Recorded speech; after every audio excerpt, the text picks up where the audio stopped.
Sometimes, you pull away from people so quickly that even you can't explain it. One day, everything feels normal, and the next, you find yourself shutting down, going quiet, withdrawing from conversations, and avoiding social energy. And if you're like most emotionally aware people, this sudden disconnection doesn't come from anger or ego. It comes from overwhelm. Psychology says you don't disconnect because you don't care. You disconnect because your mind is protecting you from something it can't handle in the moment. Most people assume silence is a sign of weakness or indifference. But for sensitive, perceptive, self-aware individuals, silence is a survival instinct. When your brain senses that a situation is emotionally unsafe, when you feel unheard, misunderstood, drained, or overloaded, it switches into what psychologists call emotional conservation mode. Your mind starts pulling back not to harm the relationship, but to protect your own peace. To you, distance isn't rejection, it's recovery. You disconnect when conversations feel one-sided, when people talk over you, when someone dismisses your feelings, or when the energy around you becomes too loud and chaotic. You withdraw when someone's tone shifts, when their intentions feel unclear, when they carry stress or negativity you didn't cause, but somehow end up absorbing. You feel every emotional temperature change in the room. Who's irritated, who's fake, who's genuine, who's quietly hurting.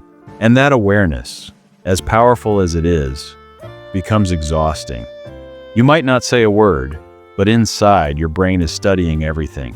And when things stop feeling safe, you retreat. This sudden disconnection also happens because your emotional bandwidth is limited. When life has been too heavy for too long, when you've been overthinking, overfunctioning, or carrying responsibilities that no one sees, you don't have the capacity to socialize the way you used to. Emotional exhaustion shows up as distance. Your mind says, I need time, I need quiet, I need space. And instead of exploding or arguing, you simply step back. Another reason you disconnect is because you've learned from experience. You've learned that staying in environments that drain you only leads to resentment and burnout. You've learned that forcing yourself to socialize when you're mentally overloaded only makes you feel lonelier. You've learned that not everyone deserves full access to your energy. So now, the moment something feels off, you pull away faster than you used to. Not because you're cold, because you're wiser. There's also a deeper layer: emotional self-protection. If you grew up being misunderstood, ignored, or forced to handle emotions alone, your brain built a habit. When things feel overwhelming, shut down before you get hurt. When someone raises their voice, you step back. When the room gets tense, your chest tightens. When someone's energy shifts, you retreat. Your silence isn't an accident. It's a trained response.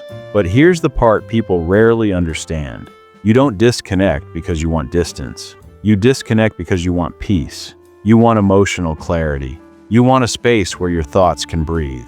You want a moment to feel like yourself again. Pulling away is how you reset, how you regulate, how you protect your mental health. And even though others may not realize it, your disconnection often means you care too deeply.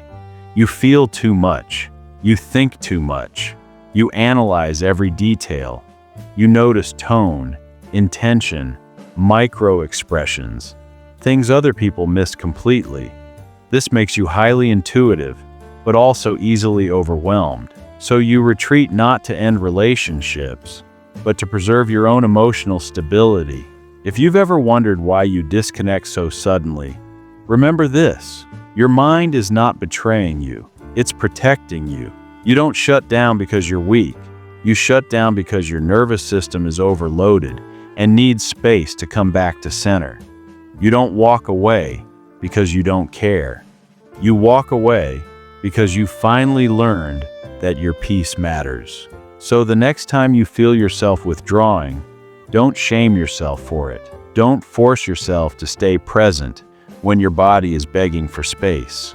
Listen to your silence. It knows something your words haven't said yet. And the truth is, people like you don't disconnect because they're empty inside. They disconnect because they feel everything too deeply. You see more. You sense more. You absorb more than most people ever will.